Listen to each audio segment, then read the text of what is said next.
దేవునికి మహిమ కలుగునుగాక. మన ప్రభు అయిన యేసుక్రీస్తు శ్రేష్టమైన నామమున మీ అందరికీ నా శుభములు ఆశీర్వాదములు తెలియజేస్తూ ఉన్నాను. దైవ గ్రంథములో నుంచి కొన్ని వచన భాగాలను చదువుకొని వాక్య ధ్యానములోనికి మనము వెళ్దాము. యెహెజ్కేలు గ్రంథము 37వ అధ్యాయము మొదటి 5 వచనాలు చదువుకొని వాక్యాన్ని ధ్యానము చేద్దాం. యెహోవా హస్తము నా మీదకి వచ్చెను, నేను ఆత్మవశుడనై ఉండగా యెహోవా నన్ను తోడుకొని పోయి ఎముకలతో నిండి ఉన్న ఒక లోయలో నన్ను దింపెను. ఆయన వాటి మధ్య నన్ను ఇటు అటు నడిపించుచుండగా ఎముకలు అనేకములు ఆ లోయలో కనబడెను. అవి కేవలము ఎండిపోయినవి. ఆయన, నరపుత్రుడా, ఎండిపోయిన ఈ ఎముకలు బ్రతుకగలవా అని నన్ను అడుగగా, యెహోవా అది నీకే తెలియనని నేనంటిని. ప్రభువా యెహోవా అది నీకే తెలియనని నేనంటిని.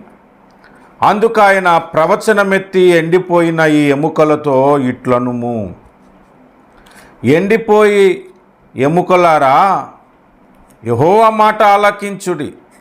ఈ ఎముకలకు ప్రభువైన యెహోవా సెలవిచ్చినదేమనగా, మీరు బ్రతుకున్నట్లు నేను మీలోనికి జీవాత్మను రప్పించుచున్నాను. ప్రార్థన చేసుకుందాము. ప్రార్థన చేసుకొని వాక్య ధ్యానమును ప్రారంభిద్దాము.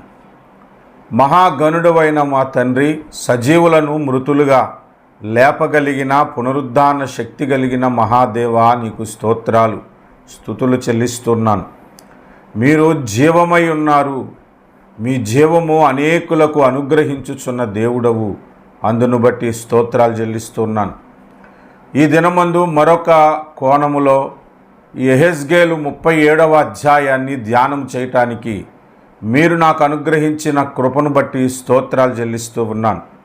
దేవా, ఇప్పుడు నీ దాసుడు ఇక్కడ మాట్లాడుతూ ఉండగా నీ పరిశుద్ధాత్మ శక్తితోనూ నన్ను బలపరిచి మీ దర్శనములను అనుగ్రహించి, దేవా నీ వాక్కుతో నా హృదయమును నింపి మా అందరితో మాట్లాడమని యేసు నామములో స్తుతిస్తూ ప్రార్థన చేస్తున్నాము పరమ తండ్రి, ఆమేన్.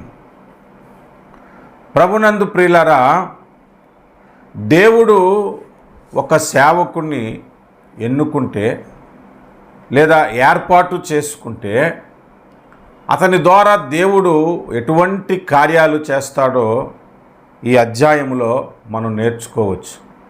ఈ అధ్యాయంలో ఉన్నదేంటి మనందరికీ వాక్యం పట్ల అవగాహన ఉన్న ప్రతి ఒక్కరికి తెలిసిందే. దేవుడు యెహెజ్కేలును ఎముకల లోయలోనికి తీసుకొని వెళ్ళి ఇటు అటు నడిపించాడు. ఎముకలు అనేకము, వేల ఎముకలు అక్కడ ఉన్నాయి. యుద్ధాల్లో చనిపోయిన వారందరినీ తీసుకెళ్ళిపోయి ఆ ఎముకల లోయలో పడేస్తారట. వేల మంది, లక్షల మంది ఎముకలు అక్కడ ఉంటాయి. పుర్రె డివైడెడ్ అయిపోయి పక్కనే కూడా ఉంటుంది. చేతులకు చేతులు, కాళ్ళకు కాళ్ళు, అన్నీ దేనికది డిస్మెంటల్ అయిపోయినట్లుగా ఒక పోగులాగా ఎముకలు ఎక్కడ పడితే అక్కడ విస్తారంగా ఉండే ఒక లోయ అది. ఆ లోయలోనికి యెహెజ్కేలును తీసుకుని వెళ్ళి యెహెజ్కేలుతో దేవుడు అంటున్నాడు, నరపుత్రుడా, ఎండిపోయిన ఈ ఎముకలు బ్రతుకగలవా అని అడిగాడు. ప్రభువా అది నీకే తెలియనని భక్తుడు సెలవిచ్చాడు. అయితే ప్రవచనమెత్తి వాటితో ఇలాగూ మాట్లాడుము అని చెప్పాడు. ఎలా మాట్లాడాలో దేవుడు చెప్పాడు. ఎలాగో మాట్లాడాలో చెప్పిన తర్వాత అలా మాట్లాడితే ఆ ఎముకలు దేనికది అతుక్కుపోయి ఆ ఎముకలు మనిషి నిల్చున్నట్లుగా లేచి నిల్చొని ఆ ఎముకల లోపలికి మాంసం వచ్చింది. ఆ ఎముకల లోపలికి బాడీ ఆర్గన్స్ వచ్చేసాయి. ఆ ఎముకల మీదకి నరములు వచ్చేసాయి. ఆ తర్వాత పైన చర్మం వచ్చింది. ఆ నరాలలోనికి, గుండెలోనికి రక్తం వచ్చేసింది. ఆ తర్వాత జీవం వచ్చేయాలని ప్రవచించినప్పుడు జీవం వచ్చింది. మహాసైన్యముగా ప్రాణాలతో కనబడుతున్న ఒక సైన్యమును అక్కడ కనబడింది. ఇది ఈ అధ్యాయంలో దేవుడు మనకి నేర్పుతున్న విషయం. ఇందులో నుంచి మనం ఏం నేర్చుకోవాలంటే, ఒక సేవకుడిని దేవుడు ఏర్పాటు చేసుకుంటే ఎలా వాడబడతాడో ఒక ఆధ్యాత్మిక పాఠం మనకి కనబడుతుంది. అసలు మొదట మనం నేర్చుకోవలసింది ఏంటంటే, యెహెజ్కేలును దేవుడు సేవకి ఎలా ఏర్పాటు చేసుకున్నాడు అనేది మొదట మనం చూడాలి. యెహెజ్కేలు గ్రంథము మొదటి అధ్యాయము, యెహెజ్కేలు గ్రంథము మొదటి అధ్యాయము మొదటి వచనము మనం చూస్తే, మొదటి వచనము 35వ సంవత్సరము 4వ నెల 5వ దినమున నేను కేబారు నది ప్రదేశమున చెరలోని వారి మధ్య కాపురం ఉంటిని. ఆ కాలమున ఆకాశము తెరవబడగా దేవుని గూర్చిన దర్శనములు నాకు కలిగెను. మొదట దేవుని గూర్చిన దర్శనం ఆయనకు వచ్చింది. అంటే సేవకు ఎలా పిలుస్తాడు అని అంటే, దేవుడు దర్శనమిచ్చి పిలుస్తాడు. దర్శనము అనగానే మనం నిద్రపోయేటప్పుడు కళలు వస్తాయి కదా, ఆ కళల్లో కూడా దర్శనాలు వస్తాయి. దర్శనం అనేది ఒక్క స్వప్నంలోనే వచ్చినవే కాదు, మామూలుగా మనం కళ్ళు తెరిచి ఉంటుండగా కూడా దర్శనం మనకి వస్తుంది. మనం బస్సులో ప్రయాణం చేస్తూ ఉంటుండగా కూడా దర్శనం వస్తుంది. మనం బండి మీద వెళ్తున్నప్పుడు కూడా కొన్ని సందర్భాల్లో దర్శనం వస్తుంది. మనం ప్రార్థనలో మెలకుగానే ఉంటాం, కళ్ళు మూసుకుంటే దర్శనం కనబడుతుంది. దర్శనం ఎలా కనబడుతుంది అని అంటే, మనకు ఒక వస్తువు ఎలా కనబడుతుంది? ఒక వీధిలో మనం నిల్చున్నాం అనుకోండి, దూరంగా ఉన్న కొండ, పైన ఆకాశము, చుట్టూ ఉన్న చెట్లు, ఆ వీధి లైట్లు అన్నీ మనకు ఎలా కనబడతాయి అంటే, సూర్యకాంతి వాటి మీద పడినప్పుడు అది రిఫ్లెక్ట్ అయ్యి మన కంటి మీద పడుతుంది, అది లోపల ఉన్న రెటీనా మీద పడుతుంది. అలాగున ఆ వస్తువులు మనకి కనబడతాయి. ఒకవేళ సూర్యకాంతి లేదు, బాగా డార్క్ నైట్ అనుకోండి, ఈవెన్ చంద్రుని కాంతి కూడా లేదు, అసలు కాంతే లేని డార్క్ నైట్లో అదే ప్లేస్లో మనం నిల్చుంటే ఆ ఆకాశము కనబడదు, కొండ కనబడదు, అక్కడ చుట్టూ ఉన్న చెట్లు కనబడవు, ఏవి కనబడవు. ఎందుకంటే లైటింగ్ లేదు అక్కడ. దేవుడు కూడా మనకి ఏదైనా చూపించాలని అంటే, మన రెటీనా మీదకు ఏదైతే ఫోకస్ పడాలో ఆ లైటింగ్ని దేవుడు, అది నువ్వు ప్రార్థనలో ఉన్నా, మెలకువగా ఉన్నా, ఈ ప్రకృతి సంబంధమైనది కనబడకుండా దాన్ని బ్లాక్ చేసి ఆయన నీకు చూపించాలనుకున్నది ఒక మూవీలాగా చూపిస్తాడు. ఒక మూవీలాగా జరగబోయేది కానీ, జరిగిపోయింది కానీ, లేదా అందులో నుంచి దేవుడు ఒక వ్యక్తిలాగా ప్రత్యక్షమై కానీ నీతో మాట్లాడుతాడన్నమాట. ఇవి దర్శనాలు. దర్శనాలు నిద్రపోయినప్పుడు వస్తాయనే ఇప్పుడు చాలామంది భ్రమపడతారు. మెలకువగా ఉంటుండగా కూడా, ప్రార్థనలో ఉన్నప్పుడు కూడా, నువ్వేదైనా పని మీద ఉన్నప్పుడు కూడా అనుకోకుండా ఒక దృశ్యము నీ కంటికి కలుగజేసి అక్కడ లేనిది నీ దృష్టికి చూపించి దేవుడు నీతో మాట్లాడుతాడు. కేబారు నది ప్రదేశమున చెరలోని వారి మధ్య కాపురం ఉన్నప్పుడు ఆయనకు దర్శనాలు వచ్చాయి. ఆకాశము తెరవబడుట చూశాడు. దర్శనంలో నుంచి ప్రభు ఎలాగూ భూమి మీదకు వచ్చాడో, ఆయన సింహాసనము సమస్తము, ఆ కేరూబులన్నీ ఈ అధ్యాయంలో మనకు కనబడుతున్నాయి. అది మొదట దర్శనమిచ్చి మాట్లాడుతాడు. రెండవది, యెహోవా హస్తము మన మీదకి వస్తుంది. 3వ వచనంలో చూస్తే, యెహెజ్కేలునకు ప్రత్యక్షము కాగా అక్కడనే యెహోవా హస్తము అతని మీదకి వచ్చెను. యెహోవా హస్తము అతని మీదకి వచ్చెనని ఈ గ్రంథములో పలుమార్లు రాయబడి ఉంది. రెండవది, సేవకు మనల్ని ఎలా స్థిరపరుస్తాడంటే, దర్శనముల ద్వారా పిలిచిన తర్వాత ఆయన హస్తము మన మీదకి వస్తుంది. దానిని అభిషేకము అంటారు. రెండవది, మనతో మాట్లాడటం ప్రారంభిస్తాడు. 2వ అధ్యాయం 1వ వచనము, నరపుత్రుడా నీవు చక్కగా నిలవబడుము, నేను నీతో మాట్లాడవలను అన్నాడు. మనతో ఎప్పుడు మాట్లాడటం ప్రారంభిస్తాడంటే, ముందు మనలను చక్కగా నిలవబెడతాడు. చక్కగా నిలుచోవటం మనకి అలవాటు చేస్తాడు. ఈరోజు కొంతమంది సేవకు వస్తున్నారు కానీ వాళ్ళే సరిగ్గా నిల్చోరు. వాళ్ళే సరిగ్గా శోధనలకి నిలబడలేరు, కష్టాలకి నిలబడలేరు, అసలు పాపాన్ని జయించి నిలవబడలేరు, బలహీనులైపోయి పడిపోయిన స్థితిలో ఉంటారు. ముందు సేవకుడు నిలవబడగలగాలి ప్రతి పరిస్థితికి కూడా. ఆ తర్వాత నాలుగవదిగా మనం చూస్తే 3వ అధ్యాయము మొదటి 3 వచనములలో ఆయన ఒక గ్రంథమును యెహెజ్కేలుకి తినిపించినట్లు కనబడుతుంది. అంటే దేవుడు తన మాటలతో సేవకుని హృదయాన్ని నింపుతాడు. ఒక వ్యక్తి సేవకు రావటానికి దేవుడు ఎలా చేస్తాడంటే దర్శనమిచ్చి మాట్లాడుతాడు. దర్శనమిచ్చి, ఆ దర్శనము ఒక్కొక్కసారి ఒక వ్యక్తి ద్వారా కూడా నీ దగ్గరికి, ఒక సేవకుని ద్వారా కూడా దేవుడు నీ దగ్గరికి వచ్చి నీతో మాట్లాడచ్చు. మాట్లాడి సేవకు నిన్ను ప్రిపేర్ చేస్తాడు. రెండవది, ఆయన హస్తము నీ మీదకు వస్తుంది. నువ్వు ప్రార్థనలో గడిపినప్పుడో లేదా సహవాసంలో గడిపినప్పుడో అనుకోకుండా ఆయన హస్తం నీ మీదకు వస్తుంది. దేవుని శక్తి చేత నీవు నింపబడతావు, అభిషేకించబడతావు. మూడవది, నిన్ను సరిగ్గా నిలబెట్టడం దేవుడు నేర్పిస్తాడు. నాలుగవది, తన వాక్యముతో నిన్ను నింపుతాడు. అలాంటి సేవకుడు ఎవరైనా సరే ఈ రోజుల్లో సేవ చేస్తే ఎలా ఉంటుందో ఒక ఆధ్యాత్మిక పాఠాన్ని ఈ 37వ అధ్యాయంలో మనం నేర్చుకోవచ్చు. మొదట మనకి ఇక్కడ ఏం కనబడుతుందంటే ఎముకల లోయ కనబడుతుంది. ఎముకలు అక్కడ ఉన్నాయి, ఎండిన ఎముకలు అంటవి, డ్రై బోన్స్ అని రాయబడి ఉన్నాయి. ఎండిపోయిన ఎముకలు. ఎండిపోయిన అంటే అర్థం ఏంటి? ఎండిపోయిన స్థితిని బైబిల్ ఏం చెప్తుంది అనంటే, మొదటిగా ఎండిపోవటం అనంటే దేవునికి దూరం అయిపోయిన వ్యక్తులు అని అర్థం. మీరు చూడండి బైబిల్లో నుంచి యోహాను సువార్త 15వ అధ్యాయము, యోహాను సువార్త 15వ అధ్యాయము 6వ వచనము. ఎవడైనను నా యందు నిలిచి ఉండని ఎడల వాడు తీగవలె బయట పారవేయబడి ఎండిపోవును. ఎవడైనను దేవుని యందు లేకపోతే అంటే అర్థం ఏంటి? దేవునికి దూరం అయిపోవటం అన్నమాట. వాడు ఎండిపోతాడు అని బైబిల్ చెప్తుంది.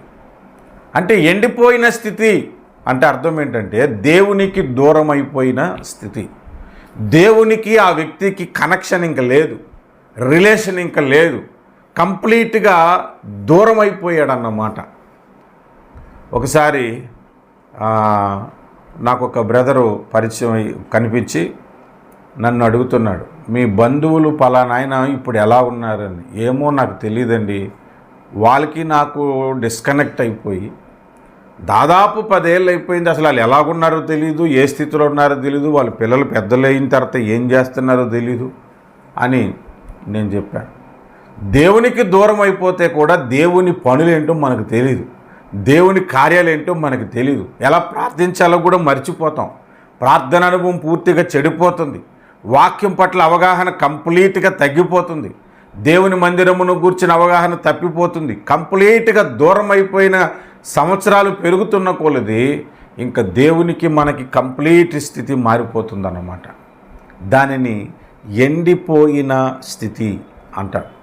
ఎండిపోయిన స్థితి అంటే మొదటిగా దేవునికి దూరం అయిపోవటం. రెండవది ఎండిపోయిన స్థితి అంటే పాపములో పడిపోవటము కూడా, పాపములో జీవించటము కూడా ఎండిపోయిన స్థితి అని మనకు బైబిల్ చెప్తుంది. 32వ కీర్తన చదువుదాం ఒకసారి.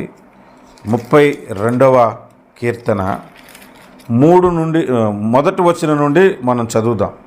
తన అతిక్రమములకు పరిహారము నొందువాడు, తన పాపమునకు ప్రాయశ్చిత్తము నొందినవాడు ధన్యుడు. యెహోవా చేత నిర్దోషి అని ఎంచబడినవాడు, ఆత్మలో కపటము లేనివాడు ధన్యుడు. నేను మౌనినై ఉండగా దినమంతయు నేను చేసిన నా ఆర్తధ్వని వలన నా ఎముకలు క్షీణించినవి. దివారాత్రులు నీ చేయి నా మీద బరువుగా నుండెను, నా సారము వేసవి కాలమున ఎండినట్టాయెను అంటున్నాడు.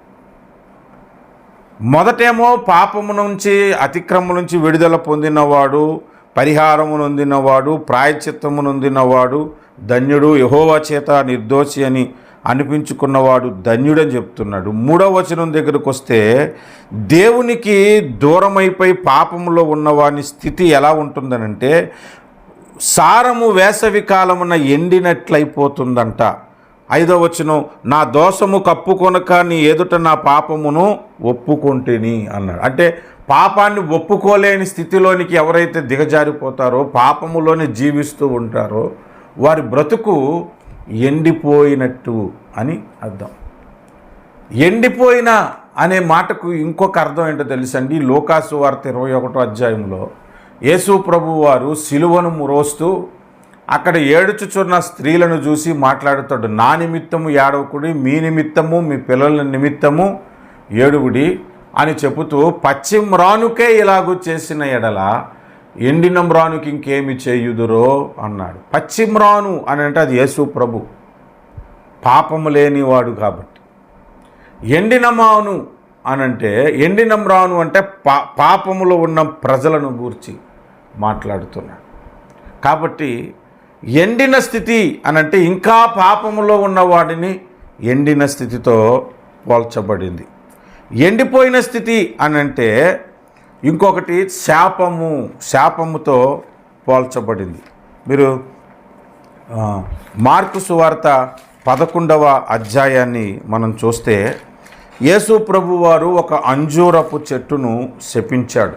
శపించిన తర్వాత అది ఏర్లు మొదలుకొని చిగుర్లు వరకు ఎండిపోయిందని మనకు కనబడుతుంది. అది ఎండిపోయిందంట. మార్కు సువార్త 11, 20, 21 వచనాలు. ప్రొద్దున్న వారు మార్గమును పోవుచుండగా అంజూరపు చెట్టు వేళ్ళు మొదలుకొని ఎండి ఉండుట చూచిరి. ఎండింది. యేసు ప్రభు శపించాడు, శపిస్తే ఎండిపోయింది. అంటే శాపగ్రస్తమైన జీవితాలు ఎండిపోయిన వాటికి పోలికగా కనబడుతున్నాయి. ఎండిపోయిన స్థితి అంటే దేవునికి దూరమవుట, ఎండిపోయిన స్థితి అంటే పాపములోనే పొరులాడుట, ఎండిపోయిన స్థితి అంటే శపించబడుట అని అర్థం. ఎండిపోయిన స్థితి అంటే బైబిల్లో మరొక మాట, 1 కీర్తన 3వ వచనం మనం చూస్తే, అతడు నీటి కాలువల యోరను నాటబడినదై ఆకువాడక తన కాలమందు ఫలమిచ్చు చెట్టు వలె నుండును, అతడు చేయునదంతయు సఫలమగును. ఇక్కడ చూడండి, ఆకు వాడక తన కాలమందు ఫలమిచ్చు చెట్టు వలె ఉంటాడు అంట. ఒకవేళ ఆకు వాడిపోయింది అనుకోండి, ఎలా ఉంటుంది? ఎండిపోతుంది. అది ఎండిపోతుంది. ఎవరు అలాగో ఎండిపోతారు అంటే యెహోవా ధర్మశాస్త్రము నందు ఆనందించటం మానేసి దానిని ధ్యానించటం విడిచిపెట్టేసిన వాడు అని. అంటే వాక్యానికి దూరం అయిపోయి వాక్యాన్ని ధ్యానించిన వాడు, వాక్యమును చదవనివాడు, వాక్యం పట్ల ఆసక్తి లేనివాడు, వాడు ఎండిపోయిన స్థితే. పేరుకే క్రైస్తవుడు కానీ వాక్యం పట్ల ఆసక్తి లేదు, వాక్యం పట్ల ధ్యానము లేదు, వాక్యం పట్ల శ్రద్ధ లేదు. ఎండిపోయిన స్థితి. ఇట్లాంటి ఎండిపోయిన స్థితి కలిగిన క్రైస్తవుల్ని నాడు చాలా ఈజీగా చూడొచ్చు. వారి హృదయంలో వాక్యం ఉండదు, పాటలు ఉంటాయి, ఆ పాటల్లో కూడా దేవుని వాక్యం ఉండదు. వాళ్ళ హృదయాల్లో మ్యూజిక్ ఉంటుంది, దేవుని వాక్యం ఉండదు. అసలు వాక్యం పట్ల అవగాహన ఉండదు, ఫలభరితమైన జీవితం ఉండదు. ఎండిపోయిన ఆకు లాంటి వారు అన్నమాట వాళ్ళు. ఆకు వాడిపోయినటువంటి స్థితిలో ఉన్నటువంటి వారు. ఎండిపోయిన స్థితి అని అంటే ఫలభరితము లేని స్థితి అని 4వదిగా మనం చూడొచ్చు. 5వదిగా మనుషుల యొక్క వైభోగం, ఈ లోక సంబంధమైన వైభోగం కలిగి ఉండుట కూడా ఎండిపోవటము అని బైబిల్ చెబుతుంది. యెషయా గ్రంథము 40వ అధ్యాయము 8వ వచనం. యెషయా గ్రంథము 40వ అధ్యాయము 8వ వచనం చూద్దాం దయచేసి.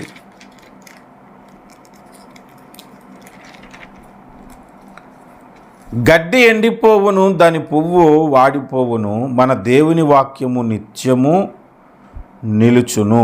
దాని ముందు వచనం కూడా చదువుదాం. యెహోవా తన శ్వాసమును దాని మీద ఊదగా గడ్డి ఎండును, పువ్వు వాడును, నిశ్చయముగా జనులు గడ్డి వంటి వారే అంటున్నాడు. నిశ్చయముగా జనులను గడ్డితో పోల్చాడు. గడ్డి ఎలా ఎండిపోతుందో అలా ఎండిపోతారట. ఈ లోకపు ఆశలన్నీ, ఈ లోకపు జీవితము, ఈ లోకపు వైభోగం అంతా కూడా దాని మీదే దృష్టి పెట్టుకొని జీవిస్తే అది ఎండిన స్థితే. ఈనాడు క్రైస్తవులు అనేకులు మరణం తర్వాత మనం పొందుకోబోయే నిత్యజీవం మీద దృష్టి కంటే ఈ లోకములోని ఆశీర్వాదాల కొరకు, ఈ లోకములోని దీవెనల కొరకు, ఆస్తుల కొరకు, ఆరోగ్యము కొరకు, ఇంకా ఆ పేరు కొరకు, ఘనత కొరకు, ఈ లోకపు వైభోగమే గొప్పగా ఉండుటే నేను ఆశీర్వదించబడుట అనే తలంపుతో భక్తి చేస్తున్న క్రైస్తవులు ఉన్నారు చూశారు. వాళ్ళు ఆల్రెడీ ఎండిపోయిన స్థితిలో ఉన్నటువంటి వారే. గడ్డి ఎండిపోవును అన్నారు బైబిల్లో మనం చూస్తే. వారి అందమంతయు ఎండిపోయిన గడ్డి వంటిది, సర్వ శరీరం అంతయు ఎండిపోయినటువంటిది. వారి అందము అడవి పువ్వు వలె ఉన్నది, సర్వశరీరులు గడ్డి అయి ఉన్నారు అని మనకి వచనాలు మనకు చెబుతున్నాయి. 40వ అధ్యాయం 6, 7, 8, 9 వచనాలు మనం ధ్యానం చేస్తే, ఎండిపోయిన స్థితి అంటే లోకము మీద దృష్టి పెట్టుకొనుట ఎండిపోయిన స్థితి.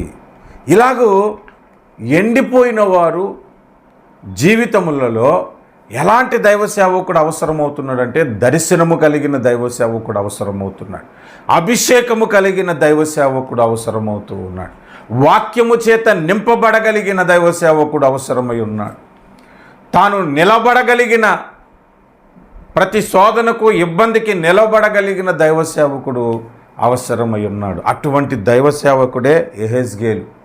అలాంటి దైవ సేవకుడిని ఈ ఎముకల లోయలోనికి దేవుడు తీసుకుని వెళ్ళిన తర్వాత ఎలాంటి కార్యము జరిగిందంటే మీరు చూడండి, ఎండిపోయిన ఎముకలతో మాట్లాడటం ప్రారంభించాడు.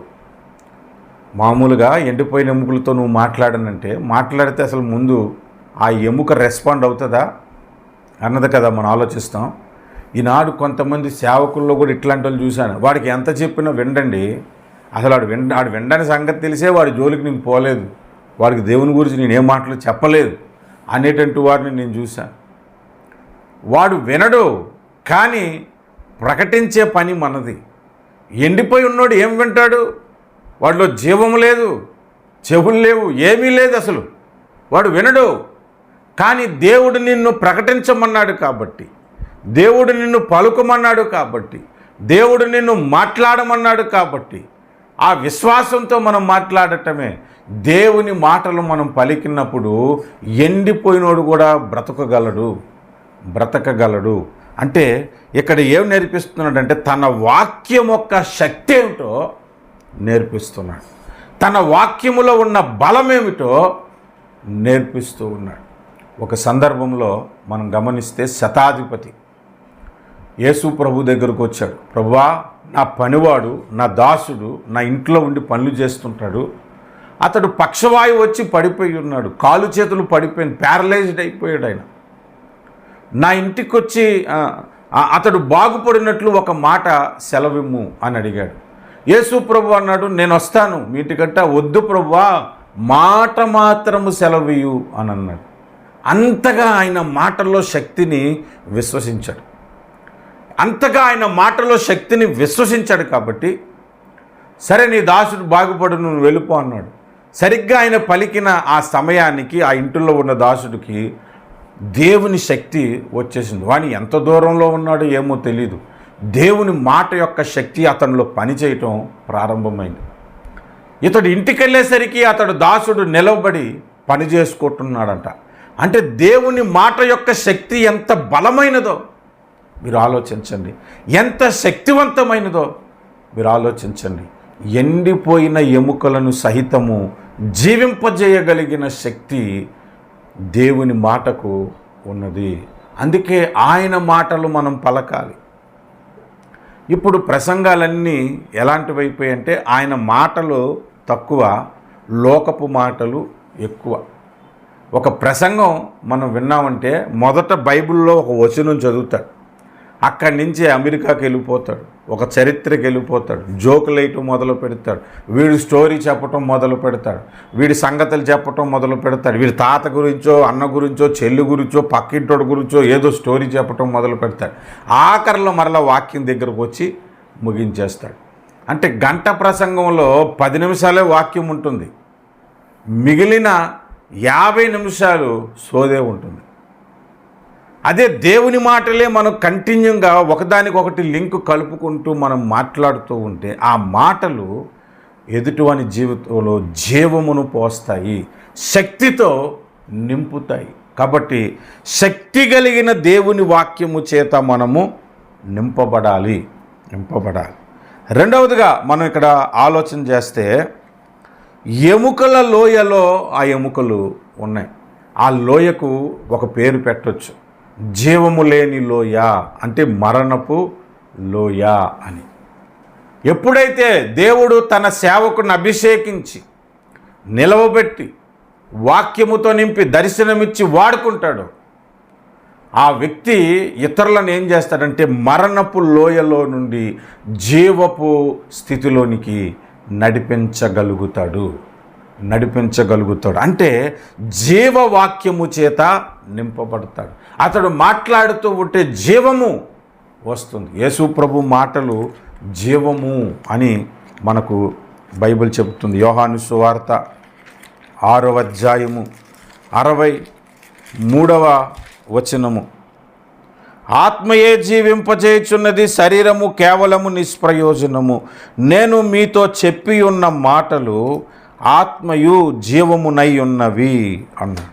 యేసు ప్రభు చెప్పిన మాటలు జీవమై ఉన్నవి. ఆయన మాటలే మనం పలుకుతే, ఆయన గ్రంథములోని మాటలే మనము ఉచ్చరిస్తే అవి జీవము కలుగజేస్తున్నాయి. చచ్చిన స్థితిలో ఉన్నటువంటి వారిని బ్రతికిస్తున్నాయి, మరణము నుండి జీవములోనికి నడిపిస్తుంది. అంటే సేవకునికి రెండవ పరిచర్య ఏంటో తెలుసా? పాపము చేత అతిక్రమముల చేత చచ్చిన స్థితిలో ఉన్న వారిని బ్రతికించాలి, తన వాక్యము చేత బ్రతికించాలి. పడిపోయి ఉన్నాయండి ఎముకలను, వాటిని లేపాడు. ఇప్పుడు అలా కాదు, సజీవంగా ఉన్నోళ్ళని కింద పడేసే పరిచర్య చేస్తున్నారు. ఆల్రెడీ ఆడు ఆరోగ్యంగానే ఉన్నాడు, జ్ఞానంగానే ఉన్నాడు, సజీవంగానే ఉన్నాడు.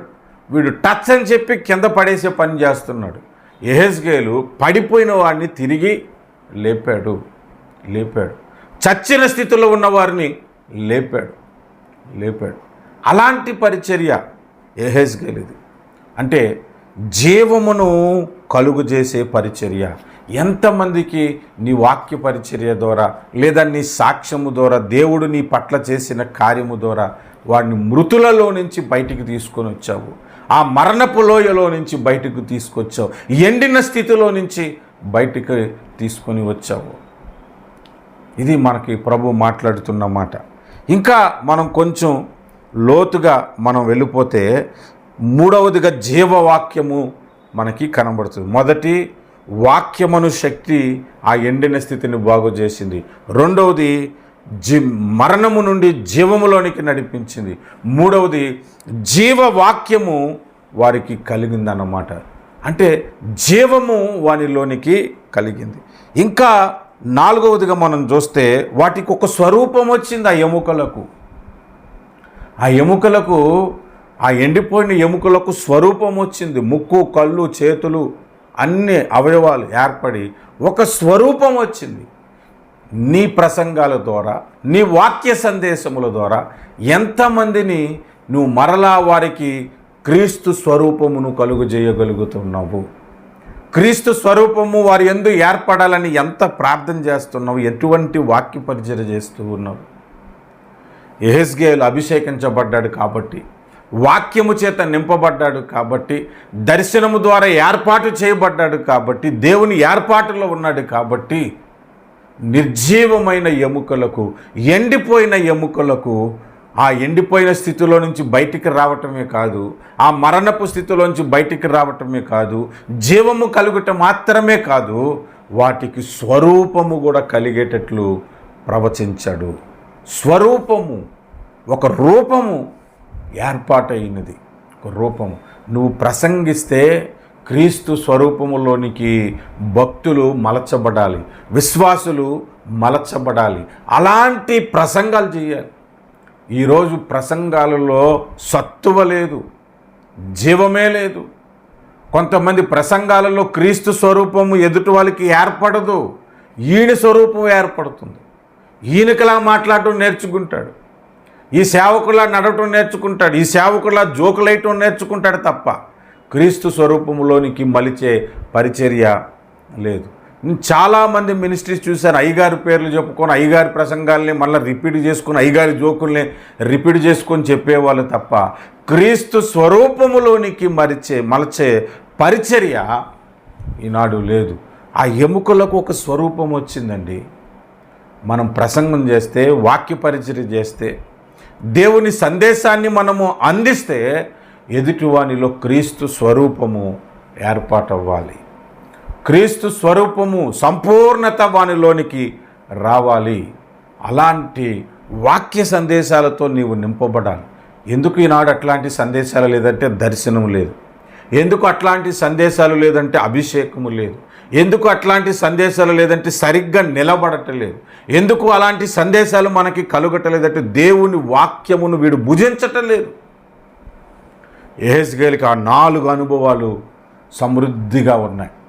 అందుకనే ఎముకల దగ్గర ఒక పరిచర్యను మనకు దేవుడు నేర్పిస్తూ ఉన్నాడు. ఒక పరిచర్య, ఒక సేవకుని పరిచర్య మనకు కనబడుతుంది. చివరిగా ఒక మాట చెప్పి నేను ముగిస్తాను. ఆ ఎముకలన్నీ మహాసైన్యముగా వచ్చాయంట. మహాసైన్యముగా అంటే సేవకుని పరిచర్య చివరికి ఎలాగుండాలంటే తన సంఘానికి వస్తున్న ప్రతి విశ్వాసిని కూడా ఒక సైనికుడుగా తయారు చేయగలగాలి, ఒక యుద్ధవీరుడుగా తయారు చేయగలగాలి, ఎలాంటి సమస్యనైనా ఎదుర్కొని నిలవబడగలిగిన ఒక సైనికుడిగా తయారు చేయగలగాలి. అటువంటి సందేశాలతో బలమైన వాక్యముతో సేవకుడు నింపబడాలి. అటువంటి సేవకునిగా నింపబడాలి. నేను పలాని సంఘానికి వెళ్ళిన తర్వాత వాక్యము చేత నేను నింపబడ్డానండి, ఆ కొద్ది కాలమే ఆ సంఘానికి వెళ్ళిన తర్వాత నేను వేరే దేశానికి వెళ్ళిపోయాను, వేరే ప్రాంతానికి వెళ్ళిపోయాను, ఆ పరిచర్య నన్ను ఇప్పటికీ బలపరుస్తుంది, ఆ పరిచర్య నన్ను ఇప్పటికీ ప్రోత్సహిస్తుంది, ఆ పరిచర్య నేను వెనక్కి తిరిగి వెళ్ళిపోకుండా నన్ను బలపరిచింది. అలాంటి సందేశాలతో పలాని దైవ సేవకుడు మాట్లాడితే నేను విన్నాను, పలాని దైవ సేవకుని ద్వారా నేను బలపరచబడ్డాను అని నువ్వు చెప్పుకోగలుగుతున్నావు అంటే అతడు సరైన సేవ చేసి ఉంటాడు. అలాంటి సేవ ఈనాడు ప్రతి సేవకునికి అవసరం. ప్రియమైనటువంటి వారలారా, ఈనాడు సంఘాలు వేల కొలది లక్షలలో ఉన్నాయి. అందులో సగానికి సగము దేవుడు సేవకు పిలిచిన వారు లేరు. అంతా వాళ్ళ సొంత కల్పనతో వాక్యాన్ని ప్రకటిస్తున్నారు. బైబిలే అసలు తెరవరండి కొంతమంది బోధించేటప్పుడు, బైబిలే తేవట్లేదండి కొంతమంది బోధించేటప్పుడు. ఒకవేళ తెచ్చి బైబిల్ తెచ్చి పెట్టి చేసినా కూడా వాక్యమును ప్రకటించటం లేదండి. వాక్యాన్ని పక్కన పెట్టేశారు, సొంత కవితలు చెప్పటం మొదలుపెట్టారు, డిబేట్లు పెట్టుకోవడం మొదలుపెట్టారు, కానీ వాక్యము లేదు. నేను ఫలానా దగ్గరికి వెళ్ళి అది చేశాను ఇది చేశానని చెప్పుకుంటున్నారు, కానీ వాక్యము లేదు. ఇంకా జీవం ఎలా కలుగుతుంది? వారు దేవుని స్వరూపం ఎలా కలుగుతుంది? వారు ఒక మహాసైన్యముగా క్రీస్తు సైనికుడిగా ఎప్పుడు మలచబడగలుగుతారు? ఎలా మలచబడగలుగుతారు ఆలోచించండి. అంటే యెహెజ్కేలు ద్వారా దేవుడు చేసిన కార్యములో ఒక ఆధ్యాత్మిక పాఠం ఏంటంటే ఒక సంఘ పరిచర్య ఎలాగుండాలి అని అంటే ఎండిన స్థితిలో నుంచి బయటికి రావాలి.